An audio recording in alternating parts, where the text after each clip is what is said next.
दोस्तों आप सभी का बहुत बहुत स्वागत है हमारे चैनल में। इस वीडियो के अंदर अभी हम लोग लूसेंट सामान्य ज्ञान इससे रिलेटेड जो है इम्पोर्टेंट 40+ क्वेश्चन इस वीडियो में देखने वाले हैं, जो कि आपके आने वाले एग्जाम से railway group D, SSC, UP police, लेखपाल और आने वाले सभी प्रतियोगिता परीक्षा के लिए काफ़ी इम्पोर्टेंट है।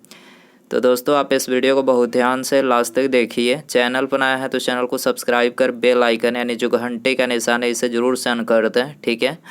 और ये टोटल जो 40+ क्वेश्चन है, आप इनमें से कितने क्वेश्चन सही कर पाते हैं अपना स्कोर कमेंट बॉक्स में ज़रूर बताएं। तो चलिए शुरू करते हैं। देखिए यहाँ पर हमारा पहला क्वेश्चन दिया गया है। 1 बिलियन चॉक पाउडर के साथ अभिक्रिया करने पर एक गैस का निर्माण करता है जिससे चूने के पानी का रंग दूधिया हो जाता है। उस बिलियन में क्या है? 1 बिलियन चॉक पाउडर के साथ अभिक्रिया करने पर एक गैस का निर्माण करता है जिससे चूने के पानी का रंग दूधिया हो जाता है। उस बिलियन में क्या है? तो देखिए उस बिलियन में है HCl। HCl यानी हाइड्रोक्लोरिक अम्ल। क्या है? हाइड्रोक्लोरिक अम्ल है, आपको याद रखना है। डी आंसर हो जाएगा। हाइड्रोक्लोरिक अम्ल की बात करें तो देखिए हाइड्रोक्लोरिक अम्ल को म्यूरेटिक अम्ल भी कहते हैं। हाइड्रोक्लोरिक अम्ल को म्यूरेटिक अम्ल भी कहते हैं। ऑप्शन सी में जो NaCl दिया हुआ है, ऑप्शन सी में जो NaCl दिया हुआ है तो ये साधारण नमक का रासायनिक सूत्र है। और ऑप्शन ए में MgOH2 जो दिया हुआ है इसको मिल्क ऑफ मैग्नीशिया कहते हैं। अम्ल धातु से अभिक्रिया कर लवण तथा हाइड्रोजन गैस देता है। अम्ल धातु से अभिक्रिया कर लवण तथा हाइड्रोजन गैस देता है, आपको याद रखना है। क्वेश्चन नंबर 2 है, मीथेन का प्रतीक क्या है? तो देखिए मीथेन का प्रतीक है CH4। CH4 मीथेन का प्रतीक है। बी आंसर हो जाएगा। मीथेन को मार्स गैस भी कहते हैं। मीथेन स्वसंयोजक यौगिक है। इसका प्रमुख स्रोत है मवेशियों का मुख, दलदली भूमि एवं धान का खेत से जो है मीथेन गैस निकलता है। कोयले खदानों में विस्फोटक मतलब विस्फोट का मुख्य कारण है मीथेन, ठीक है। कोयला खदानों में विस्फोट का मुख्य कारण क्या है? मीथेन है। मीथेन एल्केन श्रेणी का प्रथम यौगिक है। एल्केन का सामान्य सूत्र क्या है? तो देखिए एल्केन का सामान्य सूत्र है CnH2n+2। CnH2n+2 जो है ये एल्केन का सामान्य सूत्र है। कंप्यूटर फील्ड में OLE का विस्तार क्या है, मतलब फुल फॉर्म क्या है OLE का कंप्यूटर के फील्ड में? तो ऑब्जेक्ट लिंकिंग एंड एम्बेडिंग जो है इसका फुल फॉर्म है। ऑब्जेक्ट लिंकिंग एंड एम्बेडिंग जो है इसका OLE का फुल फॉर्म है। करेक्ट आंसर ऑप्शन ए हो जाएगा। क्वेश्चन नंबर 4 है, बल की SI इकाई यानी SI यूनिट क्या है? तो करेक्ट आंसर डी हो जाएगा। न्यूटन जो है बल का SI यूनिट है। बल की CGS इकाई पूछा जाए तो CGS इकाई डाइन है। खगोलीय दूरी व्यक्त करने की इकाई क्या है? प्रकाश वर्ष है। मैग्नेटिक फ्लक्स का SI मात्रक क्या है? वेबर है। 1 न्यूटन बराबर 10 के पावर 5 डाइन होता है। दाब का SI मात्रक क्या है? पास्कल है। दाब का SI मात्रक क्या है? पास्कल है। केल्विन पैमाने पर पानी का हिमांक क्या है? केल्विन पैमाने पर पानी का हिमांक क्या है? तो देखिए पानी का हिमांक है 273.15 केल्विन। सी आंसर हो जाएगा। क्वेश्चन नंबर 16 है, भारत का पहला उपग्रह आर्यभट्ट अंतरिक्ष यान कब प्रक्षेपित किया गया? भारत का पहला उपग्रह आर्यभट्ट अंतरिक्ष यान कब प्रक्षेपित किया गया? तो देखिए ये प्रक्षेपित किया गया 19 अप्रैल 1975 को। करेक्ट आंसर ये हो जाएगा। भारत का प्रथम परमाणु रिएक्टर कौन सा है? अप्सरा भारत का प्रथम परमाणु रिएक्टर है। भारत का प्रथम प्रक्षेपास्त्र पृथ्वी है। 3 अप्रैल 1984 को राकेश शर्मा अंतरिक्ष में जाने वाले प्रथम भारतीय बने। 3 अप्रैल 1984 को राकेश शर्मा अंतरिक्ष में जाने वाले प्रथम भारतीय बने। याद रखना है आपको। कोशिका की खोज किसने की? वेरी इंपॉर्टेंट, काफ़ी इजी क्वेश्चन है। कोशिका की खोज किसने की? रॉबर्ट हुक ने की थी। सी आंसर हो जाएगा। भारत का सबसे नया नाभिकीय ऊर्जा संयंत्र कौन सा है? भारत का सबसे नया नाभिकीय ऊर्जा संयंत्र कौन सा है? कुंडलकुलम है। कुंडनकुलम है। डी आंसर हो जाएगा। बरगद के पेड़ का वनस्पति नाम क्या है? बरगद के पेड़ का वनस्पतिक नाम क्या है? तो देखिए इसका वनस्पतिक नाम है फाइकस बघलेंसिस। फाइकस बघलेंसिस जो है इसका वनस्पतिक नाम है बरगद का। सी आंसर हो जाएगा। व्यापगत का सिद्धांत नीति किसने तैयार की थी? व्यापगत का सिद्धांत नीति किसने तैयार की थी?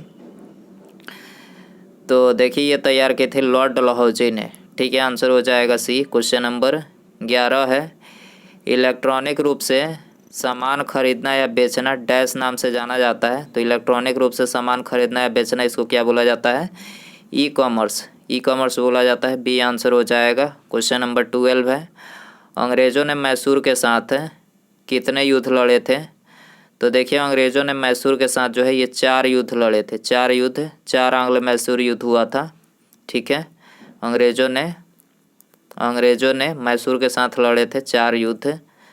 ठीक है, पहला मैसूर युद्ध 1767 से 69 तक चला था। दूसरा 1780 से 84 तक। तीसरा 1790 से 92 तक। और चौथा आंग्ल मैसूर जो युद्ध हुआ था 1799 ईस्वी में हुआ था। आपको याद रखना है 4 मैसूर युद्ध अंग्रेज़ों ने लड़े थे मैसूर से। ठीक है, नोबेल पुरस्कार कितनी श्रेणियों में दी जाती है? नोबेल पुरस्कार की कितनी श्रेणियाँ होती है? 6 श्रेणियाँ होती है। करेक्ट आंसर ये हो जाएगा। 6 श्रेणियाँ यहाँ पर हमने लिख रखे हैं। साहित्य के क्षेत्र में 19 से 1 से दिया जा रहा है। भौतिकी के क्षेत्र में इसमें भी 19 से 1 से दिया जा रहा है। रसायन के क्षेत्र में 19 से 1, इसमें भी 19 से 1 से दिया जा रहा है। चिकित्सा विज्ञान में 19 से 1 से दिया जा रहा है। शांति के क्षेत्र में 19 से 1 से दिया जा रहा है। और अर्थशास्त्र के क्षेत्र में 1969 से दिया जा रहा है। आपको याद रखना है। फेसबुक के संस्थापक कौन है? फेसबुक के संस्थापक कौन है? Mark Zuckerberg. फेसबुक के संस्थापक कौन है? Mark Zuckerberg. ठीक है, और इसका भी हाल ही में नाम जो है चेंज किया गया है, मेटा जो है इसका भी हाल ही में इसका नाम बदलकर मेटा रखा गया है। आपको याद रखना है। माइक्रोसॉफ्ट के संस्थापक पूछा जाए, बिल गेट्स है। ईमेल के आविष्कारक रे टॉमलिंसन ईमेल के आविष्कारक हैं। यूट्यूब के संस्थापक पूछा जाए, जावेद करीम, चार्ड हले और स्टीव चेन। ठीक है, इन्होंने यूट्यूब की स्थापना की थी। वर्ल्ड वाइड वेब WWW के आविष्कारक टिम बर्नर्स-ली है। याद रखना है। स्वच्छ भारत मिशन कब शुरू किया गया था? स्वच्छ भारत मिशन 2 अक्टूबर 2014 को शुरू किया गया था। करेक्ट आंसर ये हो जाएगा। दहेज प्रतिषेध अधिनियम कब लागू किया गया था? तो ये लागू किया गया था 1961 में। डी आंसर हो जाएगा। 17 है, 2011 की जनगणना के अनुसार भारत का सर्वाधिक साक्षर राज्य कौन सा है? तो ये है केरल। केरल में साक्षरता दर सबसे अधिक है। इसके अलावा 2011 की जनगणना के अनुसार सर्वाधिक साक्षरता वाले 5 राज्य हैं। सबसे ज़्यादा जो साक्षरता वाला राज्य है वो है केरल, इसमें 94% साक्षरता दर है। मिजोरम उसके बाद है 91.3% साक्षरता दर। गोवा में 88.71%। त्रिपुरा में 87.2%। हिमाचल प्रदेश में 82.8% है साक्षरता दर। भारत का न्यूनतम जनसंख्या वाले राज्य भी यहाँ पर हमने लिखे हैं। भारत के न्यूनतम जनसंख्या वाले राज्य, तो सबसे कम जनसंख्या बिहार में 63.82% है। उससे ज़्यादा जो है अरुणाचल प्रदेश में 65.4% है। उससे ज़्यादा राजस्थान में 66.1%। झारखंड में उससे ज़्यादा है 66.4%। याद रखना है 2011 की जनगणना में भारत का साक्षरता दर 74.0% है। भारत की साक्षरता दर 74.0% है 2011 के जनगणना के अनुसार। कोलेरू झील किस भारतीय राज्य में स्थित है? कोलेरू झील किस भारतीय राज्य में स्थित है? आंध्र प्रदेश में। सी आंसर हो जाएगा। प्रमुख झील और उनके राज्य यहाँ पर हमने लिख रखे हैं। पेरियार झील केरल में है। लोनार झील महाराष्ट्र में है। चिल्का झील उड़ीसा में है। हुसैन सागर झील आंध्र प्रदेश में है। डिडवाना झील राजस्थान में है। लोकटक झील मणिपुर में है। पुलिकट झील तमिलनाडु में है। खुरपाताल झील उत्तराखंड में है। याद रखना है।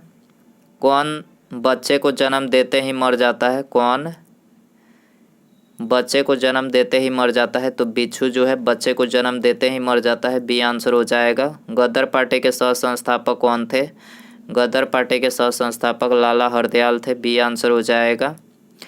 1931 में निम्नलिखित में से कौन इंडियन नेशनल कांग्रेस के अध्यक्ष थे? तो 1931 में जो है ये वल्लभ भाई पटेल, सरदार वल्लभ भाई पटेल जो थे ये इंडियन नेशनल कांग्रेस के अध्यक्ष थे। बी आंसर हो जाएगा। सार्क में कितने सदस्य देश हैं? सार्क में कितने सदस्य देश हैं? 8 सदस्य देश हैं। बी आंसर हो जाएगा। सार्क की बात करें तो सार्क का पूरा नाम है, मतलब इसका फुल फॉर्म है the south Asian association for regional cooperation. The south Asian association for regional cooperation जो है इसका फुल फॉर्म होता है। सार्क की स्थापना 8 दिसंबर 1985 को हुआ था। सार्क का सचिवालय काठमांडू में स्थित है। सार्क का सदस्य देश है भारत, पाकिस्तान, बांग्लादेश, भूटान, नेपाल, श्रीलंका, मालदीव और अफगानिस्तान। टोटल 8 देश जो है सार्क में है। भारत, पाकिस्तान, बांग्लादेश, भूटान, नेपाल, श्रीलंका, मालदीव और अफगानिस्तान आपको याद रखना है। सार्क का 8वां देश कौन सा है? अफगानिस्तान है। सार्क का प्रथम शिखर सम्मेलन 1985 ईस्वी में ढाका में आयोजित हुआ था, याद रखना है। भारतीय राष्ट्रीय कांग्रेस का पहला अधिवेशन कब किया गया था? तो पहला अधिवेशन जो है दिसंबर 1885 में किया गया था। डी आंसर हो जाएगा। कांग्रेस की स्थापना 28 दिसंबर 1885 ईस्वी में बॉम्बे के गोकुलदास तेजपाल संस्कृत महाविद्यालय में किया गया था। कांग्रेस के प्रथम अधिवेशन की अध्यक्षता व्योमेश चंद्र बनर्जी ने किया। इस अधिवेशन में 72 प्रतिनिधियों ने भाग लिया था। कांग्रेस के जनक एओ ह्यूम को माना जाता है। कांग्रेस का दूसरा अधिवेशन कोलकाता में 1886 ईस्वी में दादा भाई नौरोजी की अध्यक्षता में हुआ था। कांग्रेस का तीसरा अधिवेशन 1887 में मद्रास में बदरुद्दीन तैयब जी की अध्यक्षता में हुआ था। कांग्रेस का चौथा अधिवेशन 1888 ईस्वी में इलाहाबाद में जॉर्ज यूले की अध्यक्षता में हुआ था। कांग्रेस का प्रथम 4 अधिवेशन की अध्यक्षता क्रमशः हिंदू, फारसी, मुस्लिम और ईसाई धर्म के व्यक्तियों द्वारा किया गया था। ठीक है। 24 है भारतीय अंतरिक्ष अनुसंधान समिति का गठन कब किया गया था? तो इस समिति का गठन 1962 में किया गया था। बी आंसर हो जाएगा। स्वर्णिम चतुर्भुज परियोजना का शुभारंभ किसने किया था? तो देखिए इसका शुभारंभ जो है अटल बिहारी वाजपेयी जी ने किया था। डी आंसर हो जाएगा। 26 है आर के नारायण का पहला उपन्यास इनमें से कौन सा है? आर के नारायण का पहला उपन्यास इनमें से कौन सा है? तो पहला उपन्यास जो है Swami and friends. Swami and friends जो है इनका पहला उपन्यास है। बी आंसर हो जाएगा। निम्नलिखित में से भूतपूर्व आंध्र प्रदेश का शास्त्रीय नृत्य कौन सा है? भूतपूर्व आंध्र प्रदेश का शास्त्रीय नृत्य कौन सा है? तो यह है कुचिपुड़ी। ठीक है, आंसर हो जाएगा डी। राज्यसभा में कितने सदस्य होते हैं? राज्यसभा में कितने सदस्य होते हैं? तो देखिए इनमें जो है 250 सदस्य होते हैं। डी आंसर हो जाएगा। और अभी वर्तमान में राज्यसभा में वर्तमान में 245 सदस्य हैं। राज्यसभा का गठन अनुच्छेद 80 के अंतर्गत किया गया है।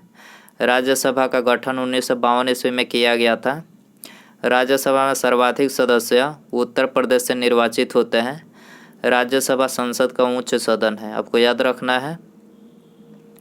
और राज्यसभा जो है ये एक अस्थाई सदन है। अस्थाई सदन है राज्यसभा। और लोकसभा जो है अस्थाई सदन है। राज्यसभा भंग नहीं किया जा सकता है, जबकि लोकसभा को भंग किया जा सकता है। भारत के संविधान के किस भाग में भारत के नागरिकों के मौलिक अधिकार मौजूद है? तो किस भाग में जो है भारत के नागरिकों के मौलिक अधिकार मौजूद है? भाग 3 में मौजूद है। करेक्ट आंसर ये हो जाएगा। यहाँ पर कुछ हमने संविधान के विषय, भाग और अनुच्छेद लिख रखे हैं जो एग्जाम के लिए इम्पोर्टेंट है। संघ और एवं उनके क्षेत्र भारतीय संविधान के भाग 1 में और अनुच्छेद 1 से 4 तक में वर्णित है। नागरिकता की बात करें अनुच्छेद 2 में भाग 2 में अनुच्छेद 5 से 11 तक में वर्णित है। मौलिक अधिकार भाग 3 में 12 से 35 तक में उल्लेखित है। राज्य के नीति निर्देशक तत्व भाग 4 में अनुच्छेद 36 से 51 तक में वर्णित है। संघीय शक्ति का विस्तार भाग 5 में अनुच्छेद 52 से 1 से 51 तक में वर्णित है। राज्य शक्ति का विस्तार भाग 6 में अनुच्छेद 152 से 237 तक में वर्णित है। पंचायती राज भाग 9 में अनुच्छेद 243 से 243 तक में वर्णित है। आपातकालीन उपबंध भाग 18 में अनुच्छेद 252 से 360 में मतलब उल्लेखित है। संविधान का संशोधन प्रक्रिया भाग 20 में अनुच्छेद 368 में उल्लेखित है। याद रखना है आपको। सेवा क्षेत्र किसी अर्थव्यवस्था के डैश का हिस्सा है। सेवा क्षेत्र अर्थव्यवस्था के डैश का हिस्सा है, तो ये अर्थव्यवस्था के तृतीय क्षेत्र का हिस्सा है। सी आंसर हो जाएगा। ताजमहल परिसर का निर्माण लगभग कब शुरू किया गया था? ताजमहल परिसर का निर्माण कब शुरू किया गया था? 1632 में शुरू किया गया था। डी आंसर हो जाएगा। लक्षद्वीप समूह और अंडमान निकोबार द्वीप समूह के समुद्र तट सहित भारत के समुद्र तट की लगभग कुल लंबाई क्या है? तो देखिए इसकी जो कुल लंबाई है वो है 75 से 17 किलोमीटर। लक्षद्वीप समूह और अंडमान निकोबार द्वीप समूह के समुद्र तट सहित भारत के समुद्र तट की लगभग कुल लंबाई क्या है? 75 से 17 किलोमीटर है इसकी कुल लंबाई। बी आंसर हो जाएगा। भारत रत्न का प्रावधान कब पेश किया गया था? भारत रत्न का प्रावधान कब पेश किया गया था? 1954 में पेश किया गया था। सी आंसर हो जाएगा। भारत रत्न पुरस्कार को 1977 में जनता दल सरकार ने बंद कर दिया था। 1977 में इसे जनता दल सरकार ने बंद कर दिया था। 1980 में कांग्रेस सरकार ने इसे पुनः प्रारंभ किया। ठीक है, 77 में जनता दल सरकार ने बंद किया और 1980 में कांग्रेस सरकार ने इसे पुनः प्रारंभ किया। भारत रत्न पुरस्कार सर्वप्रथम सर्वपल्ली राधाकृष्णन, सी राजगोपालाचारी और सी.वी. रमन को दिया गया था। 1980 में भारत रत्न मदर टेरेसा को दिया गया। भारत रत्न का सबसे बड़ा सिविल पुरस्कार है। भारत रत्न भारत का सबसे बड़ा सिविल पुरस्कार है।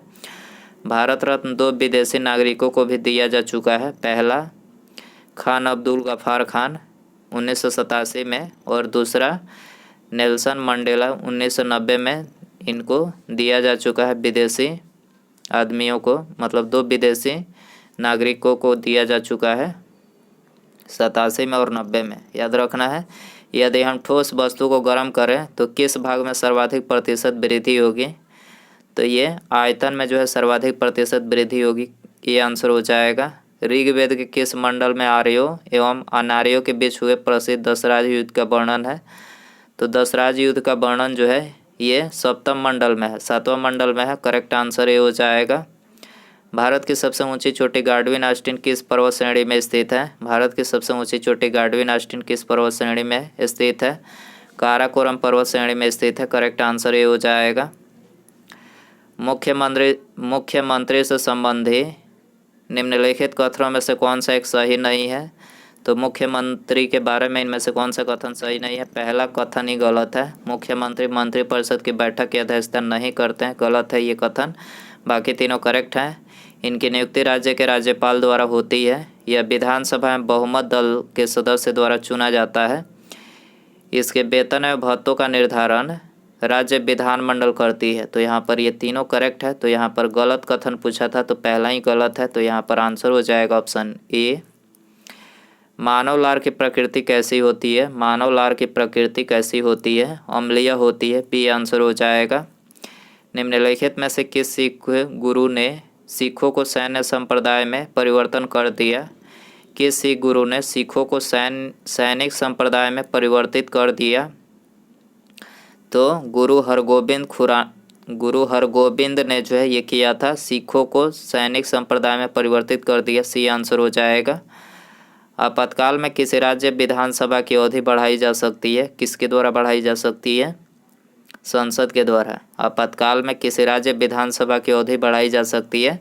संसद के द्वारा बढ़ाई जा सकती है। बी आंसर हो जाएगा। निम्नलिखित में से किसके अंतर्गत भारत में सर्वोच्च न्यायालय की स्थापना हुई? भारत में सर्वोच्च न्यायालय की स्थापना किसके अंतर्गत हुई?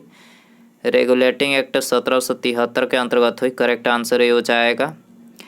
मनुष्य के पैर के पंजे में कितनी हड्डियां होती है? वेरी इंपॉर्टेंट क्वेश्चन है। मनुष्य के पैर के जो पंजे होते हैं, मनुष्य के पैर के जो पंजे होते हैं, ऐसे करके होते हैं ना मनुष्य के पैर के पंजे, ठीक है। तो इसमें जो है ऐसे होते हैं ना पैर के पंजे, तो इसमें कितनी हड्डियां होती है? तो इनके पैर के पंजों में जो है हड्डियों की संख्या कितनी होती है? 26। याद रखना है 26 हड्डियाँ होती है, सी आंसर हो जाएगा। तो दोस्तों ये थे लूसेंट सामान्य ज्ञान के इम्पोर्टेंट 40+ क्वेश्चन। आई होप कि ये वीडियो आपको पसंद आया रहेगा। प्लीज़ पसंद आए तो वीडियो को लाइक कर दीजिए। लाइक नहीं करते हैं आप लोग, प्लीज़ वीडियो को ज़्यादा से ज़्यादा लाइक कीजिए, अपने दोस्तों में शेयर कर दीजिए। और चैनल पर नया है तो चैनल को सब्सक्राइब कर बेल आइकन यानी जो घंटे का निशान है इसे ज़रूर से प्रेस कर दीजिए, ताकि जब भी मैं कोई न्यू वीडियो अपलोड करूं उसका नोटिफिकेशन जो है आपको टाइम टू टाइम मिल सके। तो सब्सक्राइब करने के बाद बेल आइकन ऑन रखें। ठीक है, मिलते हैं अगले वीडियो में। नमस्कार, जय हिंद, जय भारत।